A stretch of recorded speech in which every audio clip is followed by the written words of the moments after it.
Olá, ouvintes e telespectadores do Ela em Pauta. Sejam muito bem-vindos e bem-vindas a mais um episódio inspirador, onde mergulhamos em histórias de força, fé e superação. Hoje eu tenho a honra de receber Ana Paula Barreto. Ana Paula é filha, esposa, mãe, educadora e presidente da Associação Encontros, que leva alegria e dignidade a crianças com câncer. De uma infância feliz e cheia de amor, passando por uma carreira dedicada à educação, até os momentos mais desafiadores de sua vida, ela nos mostra como a fé e a ação podem mover montanhas e criar pontes de esperança. Preparem-se para se emocionar e se inspirar com cada palavra desta conversa. Seja muito bem-vinda, Ana Paula. Um prazer ter você aqui no Ela em Pauta. Muito obrigada, eu que agradeço pelo convite. Ana, conta pra gente, pra quem tá nos assistindo, como foi a sua infância, como foi a Ana Paula menina, sua origem. Bom, eu sou do Rio de Janeiro, cresci em Marechal Hermes, sou a mais velha de 3 filhas e eu tive uma infância muito tranquila, não tenho nenhuma história de aventuras para contar, nada quebrado, muito quietinha. Aos 4 anos eu já fui para a primeira série na época, porque eu não gostava do jardim de infância, queria ir para a escola onde a minha mãe trabalhava, e lá na escola que ela trabalhava só tinha a partir da primeira série. E aí foram fazer um teste, deixa ela ir para a primeira série, ela não vai acompanhar e ela vai pedir para voltar para outra escola. Só que o desejo era tanto de estar com a minha mãe, que eu aprendi a ler, a escrever com 4 anos, eu era um cotoquinho assim, junto com outras crianças. E ali eu fui me tornando uma criança estudiosa, nunca dei trabalho para os meus pais em relação a isso também. E trabalhava em casa com a minha mãe, até hoje eu lembro do cheiro do mimeógrafo, fazendo provas, né? Então eu cresci aí nesse meio da educação. E isso te incentivou a seguir a área da educação? Com certeza, com certeza. Foi uma inspiração para você? Fui inspirada. Eu e minhas 2 irmãs somos professoras. Então as 3 foram inspiradas por uma professora incrível, super dedicada, alunos apaixonados por ela, né? Então a gente vê a relação dela com a educação, né, e com os alunos, e a relação dos alunos com ela, o quanto ela fazia parte da vida deles, né? Não só em sala de aula. E aquilo era muito rico de ver, né? E eu acho que a gente foi em busca disso, porque pra gente era um sucesso a carreira dela. Então, para você que tem toda uma história de dedicação ao próximo, que a gente vai conhecer já já, a educação, ela te inicia nisso, porque a educação, vocacionalmente, é uma dedicação ao próximo. Sim. E aí você tem uma carreira de 32 anos como professora de inglês. Isso. Eu fiz, a primeira faculdade que eu fiz foi psicologia. Eu adorava ajudar a gente, né? Ajudar pessoas, sempre gostei. E aí as pessoas falavam, você tem esse perfil, você sempre está ajudando seus amigos. Então eu fui fazer psicologia. Só que com 1 ano e meio na UFRJ, foi a época que eu terminei o curso de inglês. Eu fazia CCAA. E aí eu fiz 1 ano de TTC, que era para dar aula, e comecei a dar aula em cursos de inglês. E me apaixonei pela sala de aula. Então eu troquei do curso de psicologia para letras. E aí fiz português e inglês e fiz 32 anos em 2024 e eu tô de licença desde então por conta de problemas de saúde, de efeitos que a gente vai falar mais à frente, eu vou falar um pouquinho. Conta pra gente então, você com essa carreira dentro da educação, muito dedicada, mas você passa por momentos delicados na sua vida, desafiadores na sua vida, né? Já casada, você tinha vontade de ser mãe, de engravidar, e os médicos diziam que não seria possível, né? Sim. Então você teve essa passagem na sua vida e também um AVC do seu pai. Foram momentos desafiadores da sua vida que te transformaram, né? Sim, completamente. Conta pra gente esses episódios. Bom, meu pai sempre foi meu herói, né?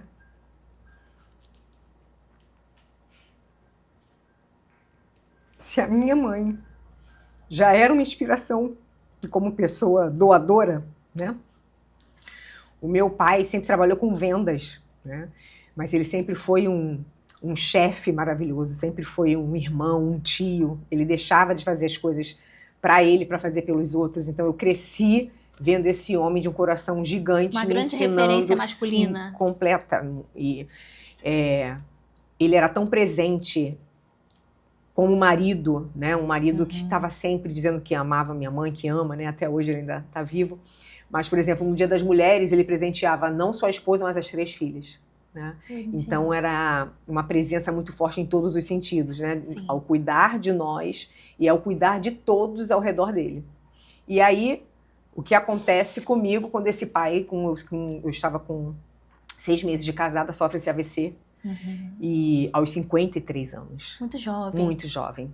E ele dizia que se ele não ficasse 100% bom, que ele preferia morrer, porque ele não queria depender de ninguém. Porque ele ajudava todo mundo, mas ele não pedia ajuda, ele não aceitava ajuda, ele tinha até um pouco de orgulho em relação a isso, né? Então ele ficava pensando, se eu ficar com sequelas, eu vou depender dos outros e eu prefiro morrer. E a gente já sabia que ele não ia ficar, porque ele ficou com o lado esquerdo paralisado. E eu pensei, vou engravidar, porque o sonho dele era ter um neto, pai de 3 filhas. Então, conversei com meu marido, falei assim, olha, não estava nos nossos planos agora, a gente estava recém-casado. E ele falou assim, não, vamos tentar.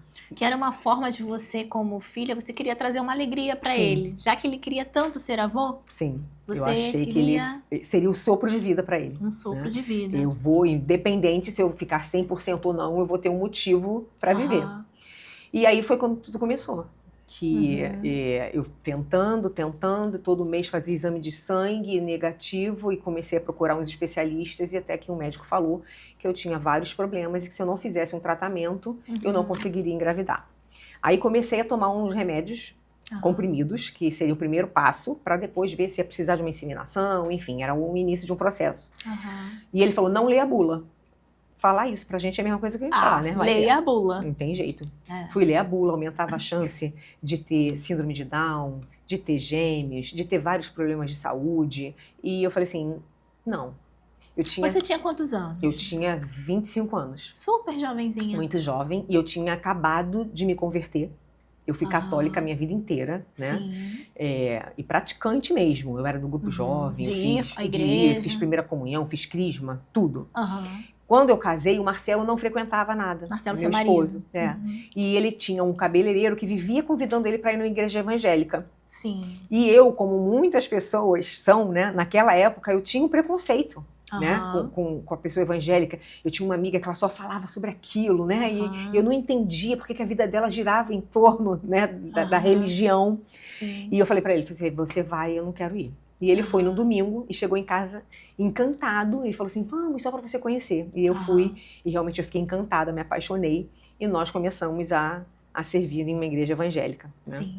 Então, o meu primeiro ano como convertida foi o pior ano da minha vida, né? São aquele ano que você passa por todas as provações, como se sua fé estivesse sendo testada. Então, eu sofri um sequestro relâmpago, o meu pai teve um AVC, eu descobri que eu não podia engravidar. Então, foram muitas lutas, mas eu me mantive firme. Manteve a sua fé. Me mantive a minha fé. E aí, quando eu li aquela bula, eu falei assim, eu não quero isso. Eu acabei de começar a seguir Jesus de uma outra forma e eu creio que, em algum momento, ele vai fazer esse milagre na minha vida. Mas mesmo assim, a nossa humanidade, né? Sim. Então eu ficava todo mês fazendo exame, eu tive gravidez psicológica, né? E as mamas, nossa, estão doendo, mas não era tudo da minha cabeça. Até que eu desisti. Eu vi assim, eu acho que realmente não é vontade de Deus. Quis terminar o meu casamento, porque o Marcelo é uma pessoa maravilhosa, né? Dizem que a gente procura no homem o que a gente tem como pai, né? Você tinha uma excelente referência. Exatamente. Então, o Marcelo é um excelente marido, um excelente pai. E eu não achava justo privá-lo de ser pai. Então, aquilo começou também a trazer problemas para o nosso casamento e ele com uma paciência assim, fora do normal. Você mesma que... Não era nem dele, né? Você mesma que entendeu ali naquele momento que na sua cabeça era melhor, de repente... eu não o merecia. Né? Você não ia, ele com você não iria realizar um sonho. Né? Exatamente. E ele falava, olha, pode ser que aconteça, e se não conseguir, se não for nosso, a gente vai adotar, você é a mulher da minha vida. Mas é muito sofrido, né? É uma sensação de incapacidade. E até que eu desisti de tentar. E aí... Quando foi no dia... Nós nos convertemos no dia 12 de março. No ano seguinte, no dia 11 de março, e eu nem não fiz essa associação na época, eu estava com a minha menstruação atrasada, só que eu já tinha desistido. Eu sabia que assim, falar assim, não, é alguma coisa que está errado, mais algum problema que tem aí. peguei o livrinho do convênio e parei no meio do caminho, porque eu trabalhava ainda em Marechal, né? Para poder estar perto dos meus pais, e já morava na Barra. Peguei o livro do convênio e falei assim, eu vou no médico no meio do caminho. Sim. E aí liguei, realmente tinha tido uma desistência de uma médica, e fui lá e contei pra ela. Falei assim, olha, doutora, eu tô com a minha menstruação atrasada, eu não posso engravidar. Os médicos já falaram e tal, mas eu queria, sei lá, que a senhora passasse algum exame pra ver o que tá acontecendo, porque... E aí ela foi e ela falou assim, deita ali que eu vou ver, tá bom, vou te examinar. E aí quando ela deu o toque, ela falou assim, olha, eu não conheço você, mas o que eu tenho pra dizer pra você é que se você não estiver grávida, eu rasgo meu diploma. Caramba! E ali eu já comecei a chorar, eu abracei ela e eu sozinha, porque não tava esperando que fosse isso, né? E ela falou assim, olha, mas pra você se sentir mais segura, eu vou passar o exame de sangue, você faz amanhã bem cedinho e ele vai sair amanhã mesmo. E aí eu saí. Você tava com quantos anos nessa época? Aí eu tava com quase 26 anos. Já tava com 26. E aí fui pra casa, e aí naquela época eu não tinha celular, só ele que tinha aquele tijolo, e eu não tinha avisado a ele que eu ia parar, né, em algum lugar. Ele tava aí nisso você se atrasou pra chegar em casa. E aí quando eu cheguei à casa, ele abriu a porta e ele falou, caramba, eu já tava nervoso. Cadê você? Onde é que você tava? Eu falei assim, olha, fica calmo, dá oi pra gente. Ele, pra gente quem? Quem tá aí com você? Aí eu falei assim, seu filho tá aqui comigo. Ai, que coisa linda. E aí ele se ajoelhou, agradeceu muito a Deus. Eu falei assim, olha, mas vamos fazer o exame de sangue amanhã, porque a médica, né, enfim. E aí no dia seguinte saiu o resultado e era dia 12 de março, exatamente 1 ano depois que a gente tinha aceitado Jesus. Sim. Então esse foi meu primeiro grande milagre, né? Era Deus falando assim, olha, no meu tempo, é no meu jeito, só que você precisa confiar. E durante aquele ano, por mais que eu tivesse fé, eu estava angustiada, né? Então de alguma forma isso estava impossibilitando a minha bênção. Né? E que foi a forma como você se conectou, né? Sim. Por meio da religião evangélica, que você teve essa conexão, né? Exatamente. E aí, então, a fé, né, promovendo milagres. Sim. Eu também acredito em milagres, acredito no poder de Deus. Mas em 2014, você recebeu um diagnóstico que deu uma reviravolta na sua vida. Sim. Novamente. Testando mais uma vez a sua fé. Mais uma vez. Que foi o diagnóstico de câncer de mama. Sim. Conta pra gente como é que foi isso. Conto. Só para fechar, o meu pai ficou feliz da vida, claro, com a notícia, né? E ele recebeu esse sopro de vida, independente dele ter ficado com o lado esquerdo paralisado. Mas ele ficou muito feliz, com certeza. Muito feliz. Bom, e aí eu comecei a fazer exames, tratamento, porque eu tinha realmente muitos hormônios no meu corpo, né? Eu não precisei tomar anticoncepcional, mas mesmo assim era uma produção absurda e eu comecei a perceber uns nódulos na minha mama. Sim. E fui acompanhar. Isso quando você, da sua gravidez, né, para o diagnóstico de câncer de mama, foi quanto tempo? O meu mais velho nasceu em 1998. 98, 14, e aí em 2014 é que então você já estava com seu filhinho. Isso, já tinha o segundo, em 2002 já tinha o segundo também. Sim, foi fácil engravidar. Sim. Foi o pedido do meu mais velho, que ele queria um irmão, já tinha escolhido o nome. Ai, que bonitinho. Pediu um irmão. Pediu. E é uma paixão, assim, o amor deles é muito lindo. Muito lindo. Então, você já com seus 2 filhos. E aí, em 2014, então, né? E aí eu acompanhava esses 2 nódulos na minha mama e era uma categoria que era benigna, né? Categoria 2. BIRADS 2, né? BIRADS 2, isso mesmo. E aí eu acompanhava todo ano. Só que em 2013, eu mudei de laboratório. E a médica, quando me examinou, ela falou assim, cadê os seus exames anteriores? Isso é muito importante, né? Principalmente quando você tem algum nódulo, você tem uma categoria que não é a 1, já a partir da 2 você já tem que ir acompanhando, levando o exame anterior para poder comparar.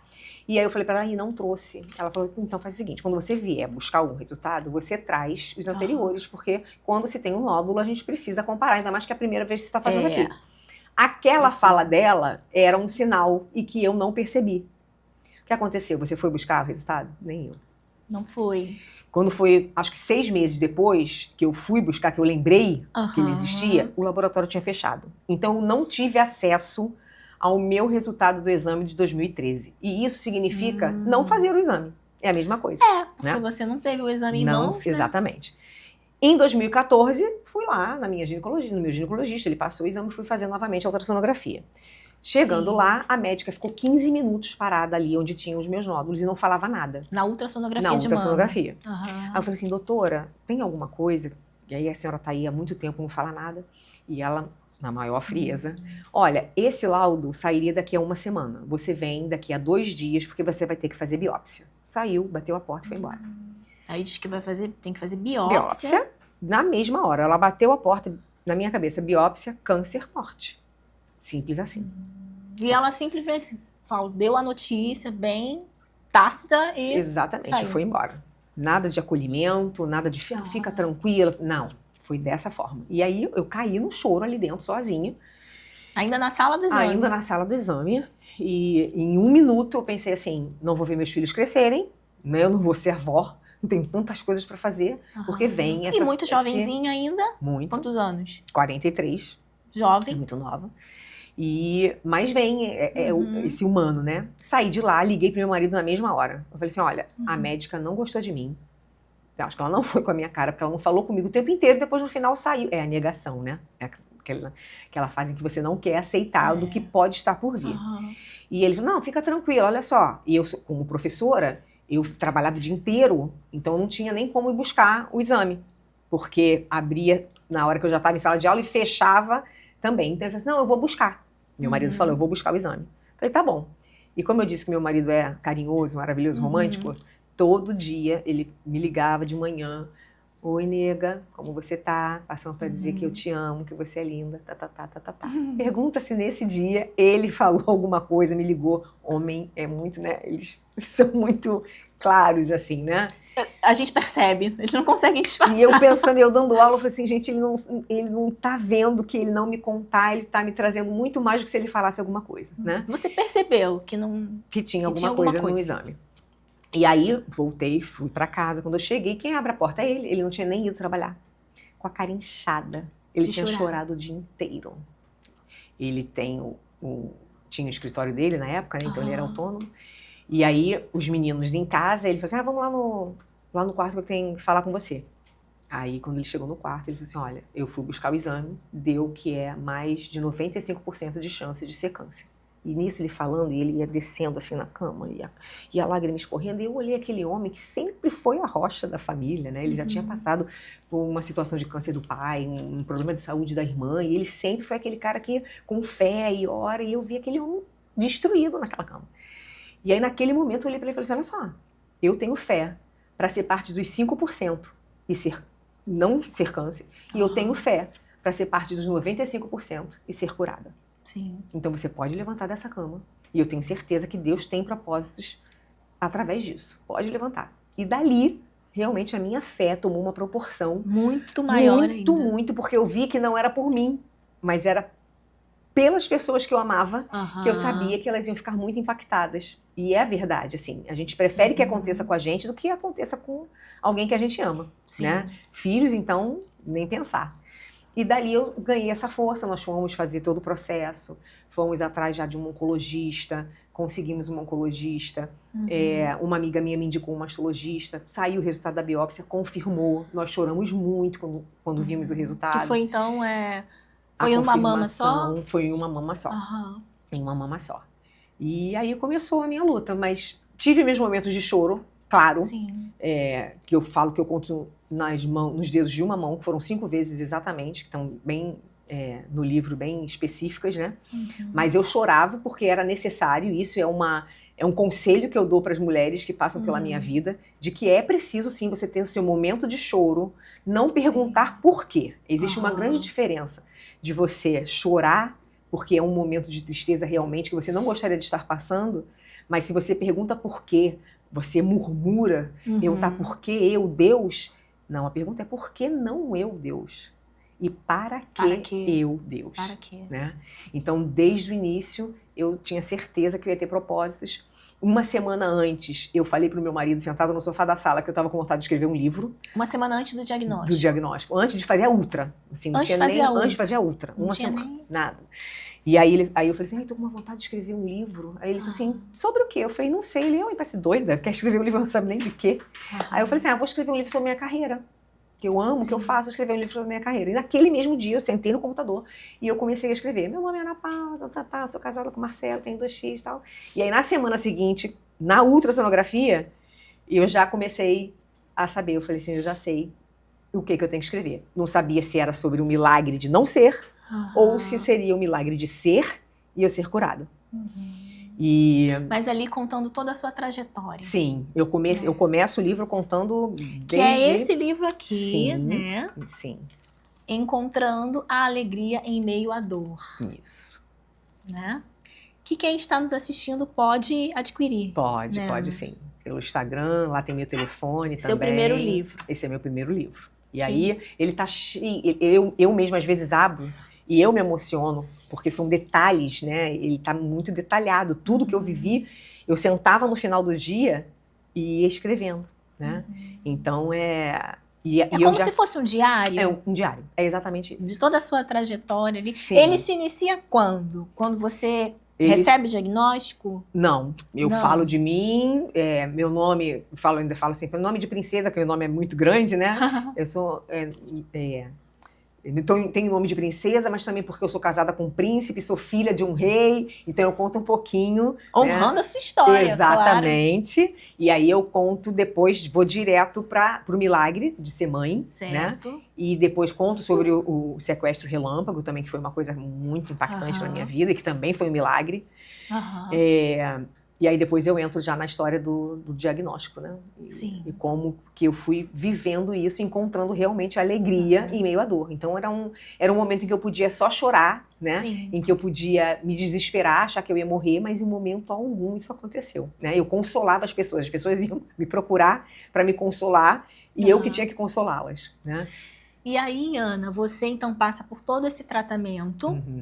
E você também trabalha com mulheres, ajudando mulheres. Você se torna também mentora dessas mulheres que também passam por tratamento de câncer, palestrante, porque antes da gente chegar, né, a falar do trabalho que você realiza com as crianças com câncer, você também ajudou mulheres com câncer. Como é que foi essa trajetória? Como aconteceu? Eu recém-operada, eu operei em dezembro de 2014, retirei a mama toda, retirei a minha areola. A mama esquerda ou a direita? A mama direita. Mama direita. Sim, e foi muito impactante, né? Um dos 5 momentos em que eu chorei foi quando eu me olhei no espelho, porque é mutilação. Né? Porque a mama para a mulher ela tem um simbolismo, exato, né? Imagina para mim, que fui mãe, que era um milagre ser mãe, amamentei meus 2 filhos, então era ali a fonte de alimento dos meus filhos, né? Era a história do meu primeiro milagre, e me olhar no espelho realmente sem aquela mama, sem uma areola, com uma cicatriz enorme, mas que o médico dizia que ia ser uma cicatriz em L, só que aí eu chorei muito, depois eu vi que não era um L, era um J, de Jesus, e aí eu fiz a minha primeira tatuagem, que é Jesus aqui nesse ombro, né, para que substitui a minha mama. Eu fiz a reconstrução depois, né, mas quando eu fiz a mastectomia total em dezembro, em janeiro, uma amiga minha me procurou e falou, Ana, minha mãe tá com nódulos e ela vai fazer os exames e tal. Eu falei assim, tudo bem. Quando ela foi me dar um retorno, ela falou que o médico tinha falado para ela que ela podia ir para casa. E tinha dado Birhades 4. Birhades 4. 4. Que já é 4 avançado. Tem que fazer biópsia. Pode não ser câncer, mas é a primeira categoria em que é exigido a biópsia. Sim. A categoria 3, que deve ter sido a minha categoria, deve ter mudado de 2 para 3 em 2013, quando eu não busquei o resultado. E aí, categoria 3, você precisa acompanhar de 6 em 6 meses, até a 2 anualmente. Então, como eu não fui buscar esse resultado, eu não voltei 6 meses depois. Eu só voltei 1 ano depois. E aí era a categoria 5. Ou seja, 2012 estava 2, 2013 eu não fui buscar, em 2014 a categoria era 5. Sim. Mais de 95% de chance. E aí eu comecei a estudar, comecei a ler. E aí quando a Jaqueline me falou aquilo, ela falou, não, ele me mandou para casa, a categoria 4 disse que devem ser calcificações por causa da idade. Eu falei, Jaqueline, por favor, eu sei que o Google às vezes erra, mas se você não acredita em mim, você quer que eu acredite mais em você do que no médico? Eu falei, tô te pedindo. Experiência de quem passou, né? Exato, eu falei, se fosse a minha mãe, eu levaria em outro médico. Era o único médico do plano da mãe. Ela foi um médico particular, até perto da minha casa. Eu busquei para ajudar. E o médico não sabia nem como falar aquilo. Ele não quis ser antiético. E ele falou, olha, dona Maria, a senhora tem que fazer biópsia. Por ser categoria 4, pela sua idade, isso tudo influencia. Sim. Para resumir, ela foi fazer a biópsia. ela estava com câncer, eram 2 tipos diferentes, um em cada nódulo. A dona Maria precisou fazer quimioterapia, radioterapia, tirou a mama, todo o processo. Imagina se ela voltasse apenas 1 ano depois, que foi o que o médico falou. Ou ela não voltaria, teria vindo a óbito, ou o câncer teria tomado todo o corpo dela. Quando eu vi que uma informação minha, como leiga, salvou uma vida. Salvou uma vida, elas foram no meu lançamento, elas me ligavam e agradeciam, né? E eu falei assim, não sou eu, é a minha experiência, é o que Deus está me... Né? Já foi intermediária. Né? É isso, e aí eu vi que era mais um propósito, não seria só o livro, seria também... E aí eu montei uma palestra e mandei para o meu mastologista. E na época, a única coisa que ele pediu para eu tirar é que eu tinha colocado a informação de que a mulher que amamenta diminui as chances de ter câncer de mama. Isso já foi por água abaixo há muitos anos. Sim. Não influencia. E aí ele pediu para eu tirar essa informação e ele ainda brincou comigo e falou assim, eu tô com medo até de você tirar o meu lugar. Porque está perfeita, né? Porque você mergulhou nesse assunto. Exatamente. Você quis entender, você quis... É isso. E aí eu comecei a fazer palestra na escola que eu trabalhava, depois outras escolas foram me convidando, depois empresas, e aí eu me tornei palestrante, né? E as mulheres começaram a entrar na minha vida dessa forma. Amiga de amiga, alguém que foram conhece, me procurando. E você foi auxiliando. Exatamente. A Mônica Alcântara, que foi entrevistada por você, foi uma dessas mulheres. Nós temos uma amiga em comum, e essa amiga me ligou e falou assim, olha, uma amiga querida acabou de descobrir, você pode cuidar dela? Claro, o que eu fazia, que faço até hoje, né? Mesmo com a Associação das Crianças, eu continuo recebendo as mulheres. Levo o meu livro, vou tomar um café, conto a minha história, e aí eu falo pra ela, a sua vida pode ser muito melhor depois do câncer. Aí elas me olham torto, né? Porque falam assim, essa mulher é louca. E a Mônica hoje, quando ela dá palestra, ela começa dessa forma, né? Porque uma mulher louca, que eu nunca tinha visto na vida, disse pra mim que a minha vida podia ser muito melhor depois do câncer. E depois ela me pegou pela mão, me levou pro banheiro e me mostrou a mama, pra dizer que eu podia ficar muito mais bonita também. E aí ela fala, né? E hoje eu entendo. Porque é isso, e é uma questão de decisão. Eu costumo falar isso, não é apenas não diminuindo a fé, porque para mim fé é o principal, mas se você não decide que você vai usar essa fé e vai ter uma cabeça boa para enfrentar o que precisa, não vai adiantar. Porque nós temos o livre-arbítrio, né? Então, é isso. Deus é tão misericordioso que existe o livre-arbítrio. Exatamente. Então eu decido acreditar. E quando você toma essa decisão, em tudo na vida, mas nesse caso específico. Exatamente. Né? E aí eu comecei, as mulheres começaram a chegar, principalmente mulheres de hospitais públicos, então eu criei um grupo no WhatsApp. E aí, meu marido me abandonou, porque a grande maioria, o marido abandona. E aí ela era o provedor da casa, e quem trabalha teve que parar para cuidar da saúde. Então eu conseguia cestas básicas, remédio que às vezes não tinha no hospital, eu fazia campanha. Então eu comecei esse movimento com mulheres, mas que o principal era o apoio emocional, era mais emocional do que assistencialista mesmo, né? Então nós nos encontrávamos, fazíamos visita, e a Mônica começou a me acompanhar, né? E eu falava para ela, primeiro você tem que cuidar do seu caso, você tem que ficar bem para depois poder cuidar do outro. Para poder ajudar, né? Você tem que primeiro se ajudar. Exatamente, né? Mas nós temos muitas histórias aí com mulheres que a gente acompanhou e que algumas vieram óbito, outras com sucesso, né, no tratamento, e foi caminhando, e eu achei que fosse parar por aí, né? Que eu ia ficar com esse propósito de ajudar mulheres.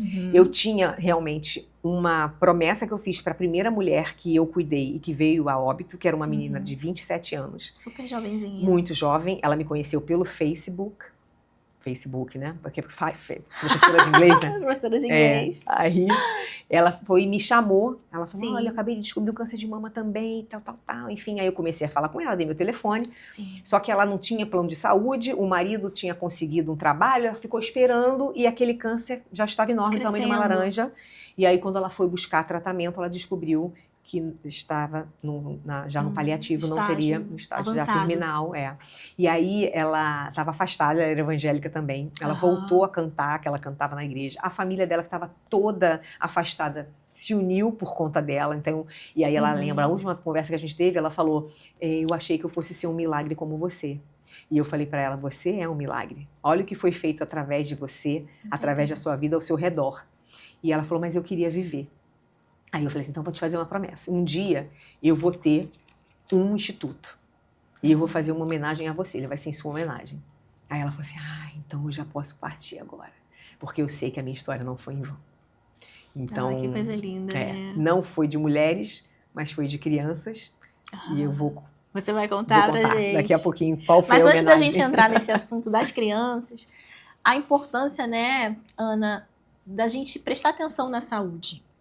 Eu falo isso, digo até por mim também, porque a vida é tão corrida no dia a dia, que às vezes a gente deixa o preventivo passar. Sim.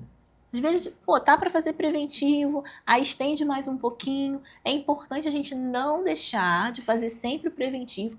Quem é BIRADS 2 anualmente, mas a partir do BIRADS 3, já ir de 6 em 6 meses, Sim, né? é. São as categorias BIRADS, né? Exatamente. Elas vão de 0 a 6. 0, a pessoa que é leiga acha o quê? Ah, maravilha, não tenho nada. Só que 0 é inconclusivo. Então, se você fez uma ultra e deu 0, você tem que fazer a mamografia. É muito difícil ter 0. Assim. Geralmente... Mais comum do que você imagina. Na 0? época que eu cuidava de mulheres, eram muitas. É? Muitas. E acontecia exatamente isso. O depoimento delas era, eu vi que era 0, não voltei no médico. Aí quando volta, aí o câncer já está muito avançado. Sim. Então é bem comum. É bem comum. Aí o 6 é só quando já fez a biópsia, então é a certeza, né? É porque eu vejo muito o BIRADS 2, mais comum. Sim, é o mais comum. Que é mulheres que têm cistos exatamente, ali, que vai acompanhando. vai Aí, acompanhando. às vezes, vai para 3, volta para 2, Isso. né? Ele retorna. Que é o meu caso, né? Acontece. Eu sempre 2, foi para 3, agora voltou para 2. Exatamente. Por isso a necessidade de realmente acompanhar. Sim. Né? Porque se chegar até 4, aí no 4, sim. Então saibam, mulheres, que se vocês forem a algum médico, como o da mãe da Jaqueline, se ele mandar você para casa, você procura outro. Porque a partir do 4, tem que fazer a biópsia. Sim, por isso que é importante sempre estar acompanhando mulheres. Sim. Cistos são comuns. Sim. Né? Nas mamas, mas é importante sempre estar fazendo preventivo. E agora, Ana, vamos chegar aí à história do seu cuidado, do seu amor, da sua dedicação às crianças com câncer. Sim. Essa história começou a partir do seu encontro com um menino muito especial, chamado Guilherme. Conta pra gente essa história, para o pessoal conhecer, essa história linda. Sim. Eu tenho uma amiga, né, que ela me ajudava no projeto das mulheres, estava sempre disponível. E um dia ela me ligou, dizendo que um primo dela, chamado Guilherme, de 25 anos, tinha acabado de descobrir que estava com câncer no joelho. E ela falou, amiga, eu sei que você cuida de mulheres, você cuida dele? Eu falei, claro. Olha, ele tá ficando na minha casa, porque ele mora em Niterói, vai fazer tratamento aqui. Eu falei, vou lá na sua casa. Peguei meu livro e fui fazer com o Guilherme o que eu fazia com as mulheres. Sim. Falei de fé, falei da necessidade de ter uma cabeça boa. Ele estava muito revoltado, porque afinal de contas, um jovem de 25 anos, adorava a vida, apaixonado pela vida, adorava fazer trilha, enfim. E ele estava muito revoltado. E eu falei, olha só, vamos embora. E ele tinha 2 opções, os médicos deram, né? E que eu acho isso também confuso, que eu acho que o médico... E o médico, eu acho que ele tem que te dar a opção, qual é a solução para o seu caso, e não te dar 2 opções, né? Enfim, ele podia amputar uma perna, que seria cortar o mal pela raiz, assim, né? Porque o câncer era no joelho, né? Era no joelho. Ou tirar um pedaço do joelho e colocar uma prótese. Lógico que ele optou por essa, né? Por essa segunda situação. Era no osso? Era no osso. Era no osso. Só que até então, o que acontece? A mãe dele, médica, a mãe dele já tinha perdido um filho por uma outra doença. E ela sabia, desde o início, que o tipo dele era osteosarcoma, que é um tipo muito agressivo de câncer nos ossos. Existem vários tipos e esse é muito agressivo. São raríssimos os casos de sobreviventes de mais de 5 anos. A sobrevida geralmente é de 5 anos. Eu conheço 2 histórias de pessoas que vivem há mais tempo com esse tipo de câncer.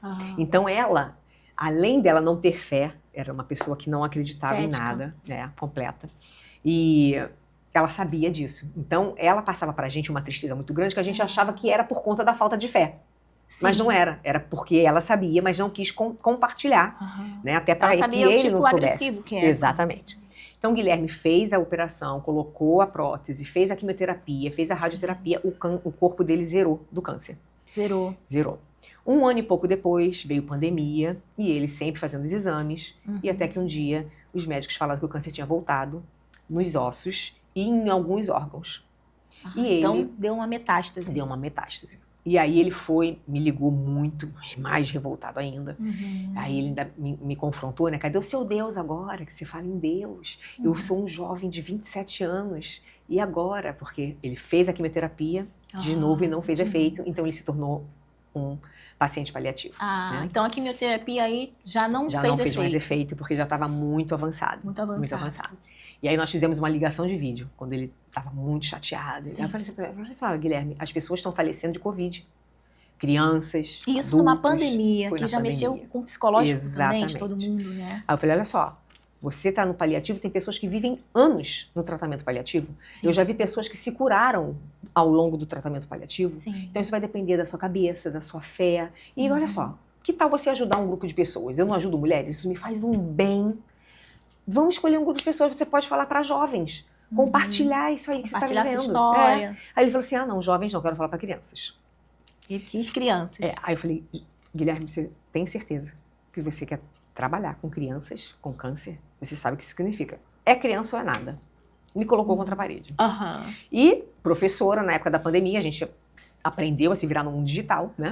Então eu criei um projeto online para que a gente entrasse numa reunião no Google Meet e crianças de uma instituição que é a Casa de Apoio de Irajá, que era uma instituição que eu já ajudava de forma assistencialista, porque eu nunca tive coragem de visitar. Então eu já mandava cestas básicas para lá. Você apoiava. Apoiava, exatamente. Então eu já conhecia as pessoas de lá, conhecia a dona, conhecia o gerente. E aí eu mandei uma mensagem para o administrador. Eu falei, olha, é isso, contei a história para ele. Eu falei, olha, eu só preciso que você pegue o link que eu vou te mandar e você dispare para as famílias e elas vão entrar.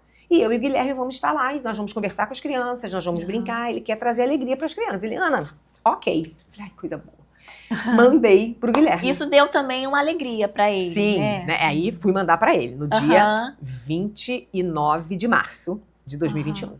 E aí mandei para ele, tinha foto dele como embaixador, tudo caprichado, né? E nada dele me responder, nada dele me responder. E aí a prima dele me ligou. Foi em que ano? Em 2021. 29 de março de 2021. Isso. E aí a prima dele me ligou, falou assim, Ana, olha só, hoje é aniversário do Guilherme, eu nem sabia. Aí eu falei, caramba, então eu mandei um presente pra ele, né? Contei pra ela. Ela falou assim, mas eu tô esperando ele me responder. Ela falou assim, olha, ele foi internado, que ele tava com muitas dores, então ele precisou ficar na morfina, né? Na veia. Então hoje provavelmente ele não vai te responder. Eu falei, tá bom. Uns 2, 3 dias depois, ele me manda uma mensagem e dizendo que estava super feliz e que, nossa, vamos começar, tá? Eu falei, maravilha, vamos marcar um dia. Aí, ó, daqui a 20 dias, dia 21 de abril, ele tá bom. Deixa eu ficar mais forte e a gente vai começar. Só que aí na semana seguinte, os médicos falaram que Guilherme estava perto de partir. E pediu para que a família fosse se despedir dele. A prima dele me avisou. Esse aí ele estava hospitalizado? Ele estava no hospital. Ele continuou no hospital. E aí eu corri para fazer uma tatuagem em homenagem a ele, porque o símbolo do nosso projeto era o girassol, que os dois apaixonados por girassol. Você e ele. Eu e ele. Girassol é uma flor linda. E é a minha flor preferida. A simbologia dele é vida, é recomeço, é luz, é muita coisa, né? E que é a camisa, né? Exatamente, é a logo, né? E aí eu fiz uma tatuagem nas minhas costas, que é um girassol. E tem os pássaros voando na direção do girassol. Então eu falei pra ele, eu falei, olha, os pássaros voando são as pessoas com câncer que entram na minha vida e eu sou o girassol sendo nutrido por vocês. E você é o pássaro mais perto do meu pescoço aqui. Então eu botei a letra G de Gui nesse pássaro e ele chegou a ver essa homenagem, né? Mas o Gui veio a falecer no dia 17 de abril. 4 dias antes do dia que nós começaríamos o nosso projeto. E aí foi muito triste, né? Fiquei muito triste. E aí eu falei, não vou começar projeto nenhum, não queria fazer projeto com crianças. E o projeto era para ele. Você ia fazer por causa dele? Por ele. Eu falei, eu sou professora de inglês, eu trabalho desde educação infantil até ensino médio. Então, era de cantar Hello Teacher sentada no chão com as crianças. Como é que eu ia lidar com crianças lutando pela vida? Sim. Enfim. Só que aí no dia seguinte de manhã, eu fui dar minha caminhada, escutando meus louvores, fazendo minhas orações. E aí eu entrei na ciclovia de uma forma e ao longo daquela 1 hora, Deus falou claramente comigo de que aquele projeto era do coração dele, que não era só do Gui, que também era meu, e que eu ia conseguir. E aí quem sou eu para brigar com Deus, né? Eu falei, tá bom, Senhor. Até tive uma DRzinha leve, mas que não adiantava muito. Quando a gente tem intimidade com ele, né, a gente se sente até à vontade para isso, né? E aí, quando eu cheguei, que eu olhei no meu telefone, tinha uma ligação da prima dele. Da prima dele? Da prima dele, que era minha amiga, que tinha, quem tinha me indicado ele, né? E eu falei, gente, Andréia, hoje, né, me ligando. Aí ela foi me ligando, ela falou assim, e aí, amiga, como é que você tá? Aí contei pra ela. E ela começou a chorar. Aí ela falou, você tá sentada? Aí eu falei, não. Ela, então senta. E aí eu sentei. Ela falou assim, olha, o Gui deixou uma carta. E nessa carta, ele deixou o último desejo dele. O último desejo dele é que você faça o projeto de vocês acontecer. Realize sonhos de crianças. Faça com que elas tenham alegria e dignidade no processo da luta pela vida delas. E que algumas crianças tenham o mesmo tipo de câncer dele, porque nessa altura ele já sabia, Sim. ele já tinha consciência de que era um câncer agressivo, porque essas crianças teriam uma sobrevida curta, e ele queria que enquanto elas estivessem aqui, que elas fossem muito felizes. Ele queria Então, também crianças com o mesmo tipo de câncer dele. Sim. Então, missão dada, missão se cumprindo. Eu não digo, né? Cumprindo, se cumprindo. E foi a confirmação. Primeiro veio através de Deus, né, na minha caminhada, e depois através dessa carta, porque é muito impactante, né? Ele ter esse cuidado Sim. de saber que está partindo Sim. e escrever uma carta com o último desejo dele. Aquilo só foi a confirmação de que eu teria forças para lidar com algo que seria muito sacrificial para mim, né?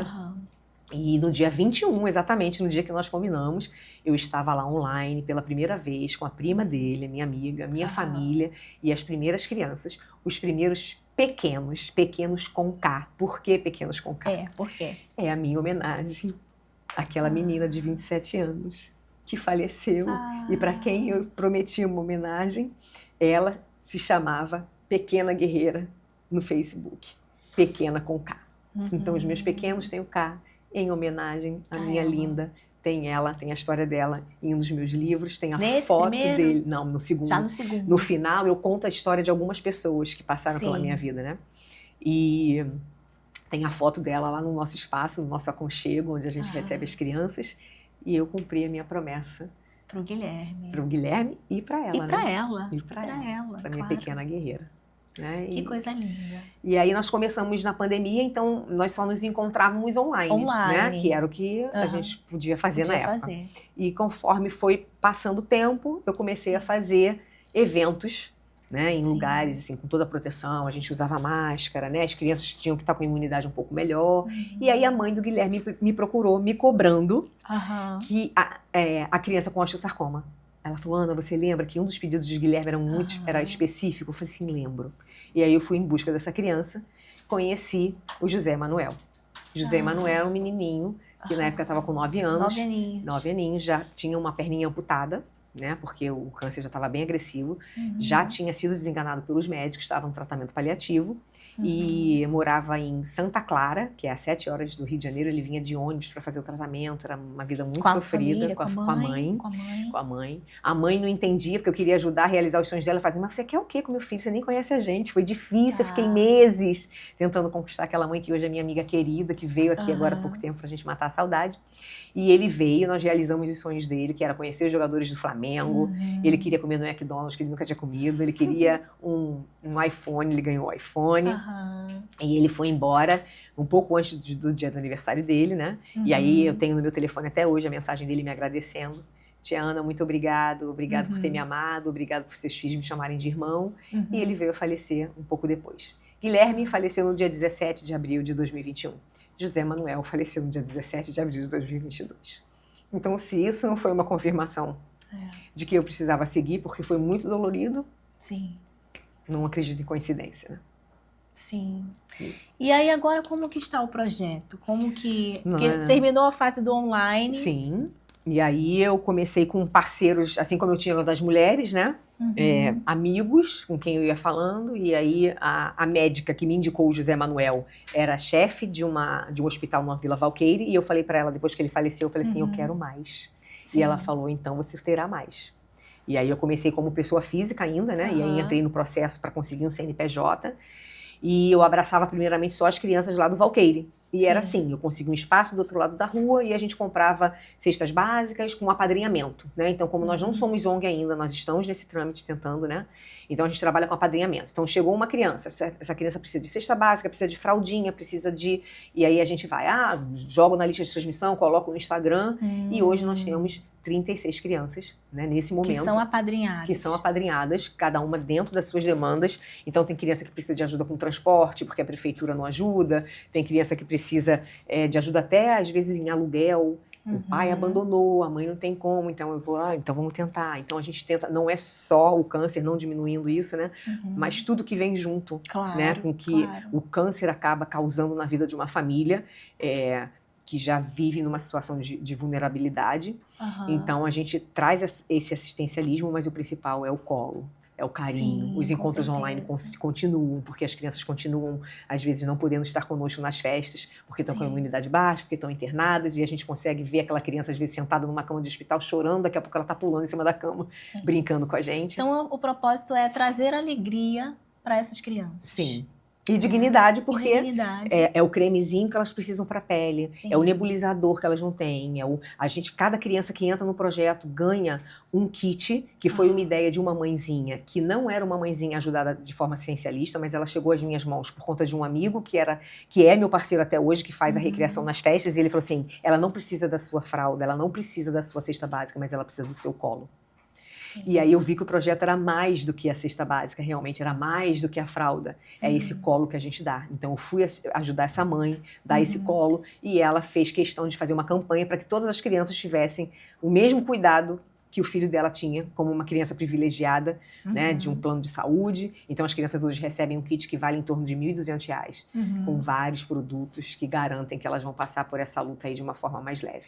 Então, para você que está assistindo, quiser ajudar, é apadrinhamento, né? Sim. Quem quiser apadrinhar uma criança, qual é o @ do projeto? @associação sem cedilha, sem tio, @associação Encontros. Isso. Você pode apadrinhar uma criança que faz tratamento de câncer, Sim. contra o câncer. E é um trabalho muito lindo. Convido vocês também a entrarem lá e conhecerem, né? E aí, então, você lançou o segundo livro. Sim. Que é esse aqui, Sim. que é Encontros com Anjos, né? Também, quem tiver interesse pode adquirir. Sim, todo o valor é revertido para o projeto. O lucro não vai para mim, é para o projeto, para que a gente possa garantir outras coisas que o apadrinhamento não garante, Sim. né? Porque a gente tem um espaço que a gente aluga, então a gente paga a conta. Claro. Então a gente... Aonde fica mesmo? Na freguesia. Na freguesia. Na freguesia. Então conta pra gente como é que foi o processo desse segundo livro. Sim. Quando eu descobri, né, a doença do Guilherme, que eu vi aquele jovem daquela forma e tinha a coisa da fé, né, de ter falado de Jesus para ele, eu comecei a escrever, logo que ele entrou na minha vida.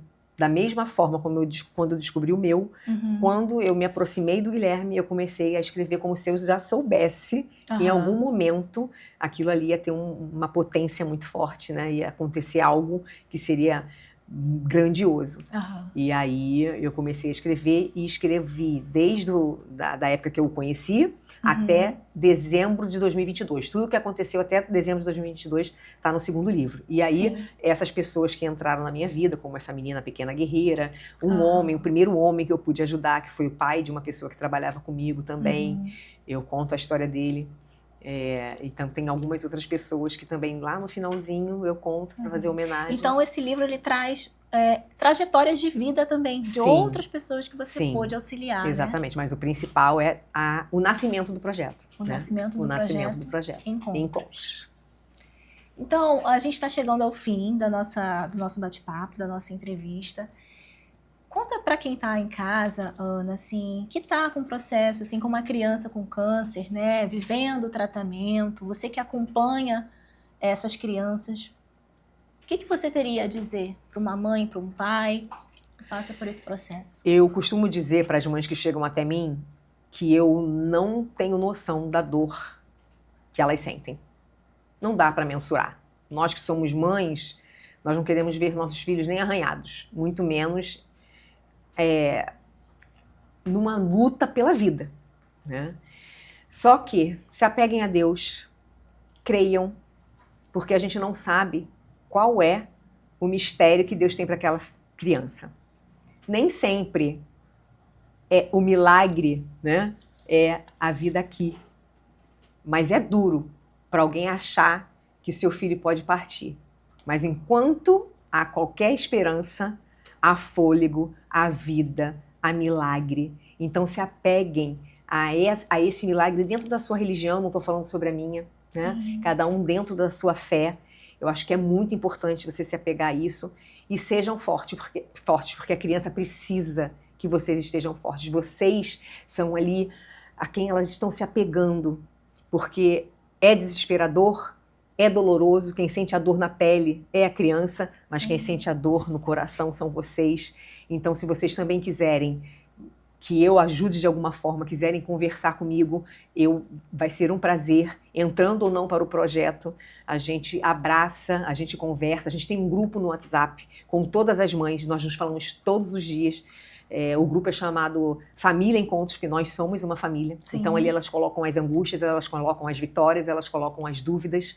Então tenham fé, tenham força, encontrem os propósitos, porque assim como aconteceu comigo, na vida de uma criança também pode ser um propósito para a criança ou para a família. Sim. Né? O que está precisando ser revisto, o que está precisando acontecer através dessa dor, e transformem essa dor também em alegria de alguma forma. E para a gente encerrar o nosso papo, você é a pauta hoje, Ana Paula Barreto, mas o que está em pauta? O que ou quem está em pauta para você na sua vida? Para mim, quem está em pauta é sempre Jesus. Jesus, a minha agenda é dele. Ontem mesmo eu estava dando aula na escola bíblica e eu falei sobre isso. Que a gente quer que ele faça as coisas do jeito que a gente deseja. E não é dessa forma, porque nem sempre ele tem pra gente o que a gente deseja. Então hoje Jesus, a minha pauta é ele, porque eu acredito que ele tem o melhor para mim, porque se ele fez e faz tudo que ele faz na minha vida através de tanta dor, porque eu costumo dizer que eu vivo dores e delícias, não é fácil para mim. Sim.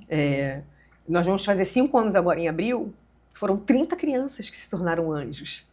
30 crianças que eu amei, que eu cuidei, que eu realizei sonho, e que partiram. E que eu tenho que acreditar que eu tenho essa fé, porque a gente acredita numa outra vida, mas é doloroso, né? A gente vê uma criança partir tão cedo.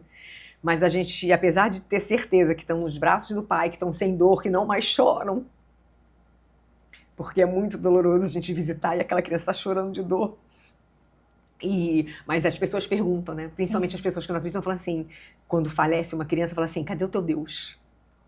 As pessoas me confrontam. Sim. Cadê o teu Deus? E eu falo, meu Deus está lá agora, com essa criança nos braços. O meu Deus livrou essa criança da dor. Que é nosso Deus. Né? É isso, né? E que pena que você acha que ele é só meu, exatamente isso. Mas daí na hora que quer uma oração, vem pedir pra mim, né? Ah, você pode orar? Eu falo assim, você também pode orar. Claro. Né? Mas que bom que você confia na minha fé. Sim. Que bom que você confia na minha oração. Mas é fácil a gente dar glória a Deus, a gente agradecer, a gente ser grato, quando tá tudo bem. Mas quando não tá, e quando não é do nosso jeito, e quando tem a dor, é que a gente demonstra realmente que a gente tem fé e que ele tá ali, que ele vai continuar sendo fiel, porque nós somos fiéis à fidelidade dele. Sim. Então Jesus é minha pauta. Que coisa linda. Obrigada, Eu minha que querida, agradeço. por emprestar um pouquinho do seu tempo pra gente, aceitar o convite, estar aqui, contar a sua trajetória, que é linda. Uma trajetória de milagre, de fé, de amor, de doação ao próximo. Foi uma honra. Muito obrigada. Eu que agradeço Que pela toque oportunidade. muitas pessoas. Amém. Obrigada. Obrigada a você. Obrigada a vocês por assistirem. Que história emocionante a da Ana Paula. Ela é um farol de esperança e um lembrete poderoso de que mesmo nas maiores adversidades podemos encontrar propósito e transformar vidas. Que alegria poder compartilhar sua fé, sua força e seu amor aqui no Ela em Pauta. Que possamos nos inspirar em sua resiliência para construir pontes de esperança e fazer a diferença no mundo. Siga as redes sociais dela, que estão aparecendo aqui na tela. E siga também as redes sociais do Ela em Pauta. Estamos aqui no YouTube, no Spotify, no Instagram e no TikTok. Agradeço imensamente a sua companhia e te espero no próximo episódio. Até lá!